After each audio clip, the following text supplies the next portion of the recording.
بسم اللہ الرحمن الرحیم. السلام علیکم. This is me Muhammad Jahangir, medical health technologist and pharmacist. آج کی اس ویڈیو میں ہم بات کرنے جا رہے ہیں خون کی کمی یعنی کمزوری یا اینیمیا, خون کی کمی کی علامات اور خون کی کمی یعنی کہ کمزوری کو دور کرنے والی ادویات کے بارے میں. اینیمیا یعنی کہ خون کی کمی کا مطلب خون کے اندر سرخ سیلز کی کمی ہے. سرخ سیلز آکسیجن کو پھیپھڑوں سے لے کر جسم کے مختلف ٹیشوز میں ہر جگہ پہنچاتے ہیں. اینیمیا دو وجوہات کی بنا پر ہو سکتا ہے. نمبر 1, بون میرو صحیح مقدار میں سرخ سیلز کو نہیں بنا رہی. نمبر 2, سرخ سیلز کسی وجہ سے تیزی سے تباہ ہو رہے ہیں. اینیمیا کی علامات: مریض کو تھکاوٹ محسوس ہوگی, ذرا سا کام کر کے دل تیزی سے دھڑکنا شروع ہو جاتا ہے اور سانس چڑھ جاتا ہے. مریض تھکا تھکا ہوا محسوس ہوتا ہے. اگر اینیمیا شدت سے ہو جائے تو مریض کا دل بھی فیل ہو سکتا ہے اور دل کے درد کے اٹیکس بھی ہو سکتے ہیں. منہ کے اندر اور آنکھوں کے پپوٹوں کی اندرونی سطحیں ہلکے رنگ کی ہو جاتی ہیں. اس ویڈیو میں وہ ادویات آتی ہیں جو کہ جسم میں آئرن کی کمی یا وٹامن B12 یا فولک ایسڈ کی کمی کی وجہ سے ہونے والے انیمیا کو دور کرتی ہیں.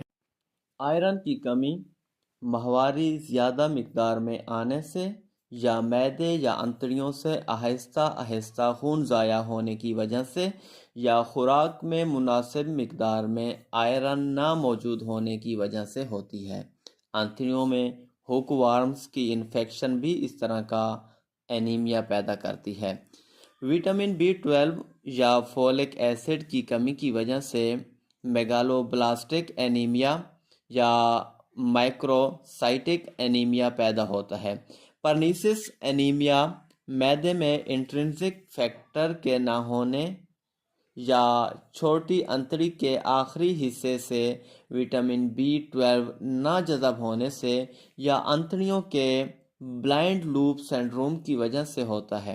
کئی ادویات کے استعمال مثلا ڈائلینٹن یا فینوباربیٹون کی وجہ سے جسم میں فولک ایسڈ کی کمی پیدا ہو جاتی ہے جس کی وجہ سے اس طرح کا اینیمیا ہو جاتا ہے.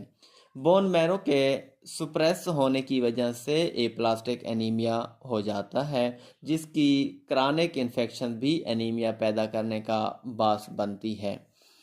اس ویڈیو میں اینیمیا کو دور کرنے والی ادویات جس میں سے پاکستان میں جو روٹین کے ساتھ موجود ہوتی ہیں: آئیبریٹ فولک 500. اس میں فیرس سلفیٹ، فولک ایسڈ اور وٹامن B وٹامن C زیادہ مقدار میں، vitamin B1 B2 B6 B12 نکوٹینامائڈ اور کیلشیم شامل ہے. حاملہ اور غیر حاملہ عورتوں میں آئرن اور وٹامن B کمپلیکس کی کمی کو دور کرنے کے ایک گولی کو روزانہ استعمال کرایا جاتا ہے. آئیبریٹ 500 بڑوں میں ایک گولی کو روزانہ اور بچوں میں ایک چمچ کو دن میں 2 بار کھانے کے بعد استعمال کرایا جاتا ہے.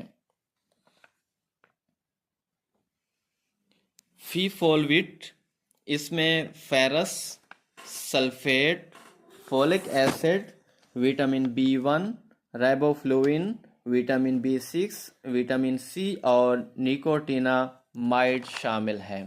اس کو حمل کے دوران پہلے 3 ماہ کے بعد استعمال کرایا جاتا ہے. پہلے 3 ماہ کے دوران نہیں استعمال کرانا چاہیے.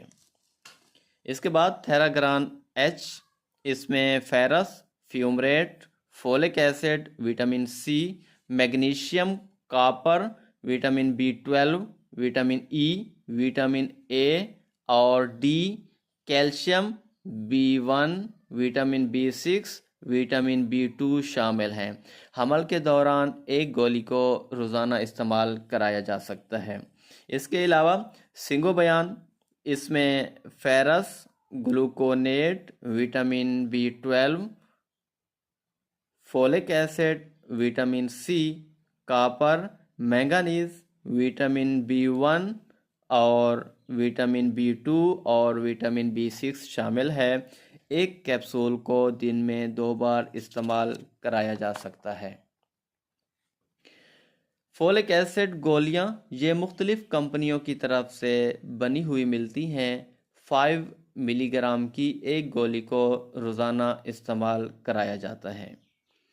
مزید اس طرح کی انفارمیٹیو ویڈیوز کے لیے ارہم کے یوٹیوب چینل کو لائک کریں، سبسکرائب کریں تاکہ ہر آنے والی ویڈیو آپ تک پہنچ سکے۔ تب تک کے لیے اجازت، دعاؤں میں یاد رکھیے گا۔ اللہ حافظ۔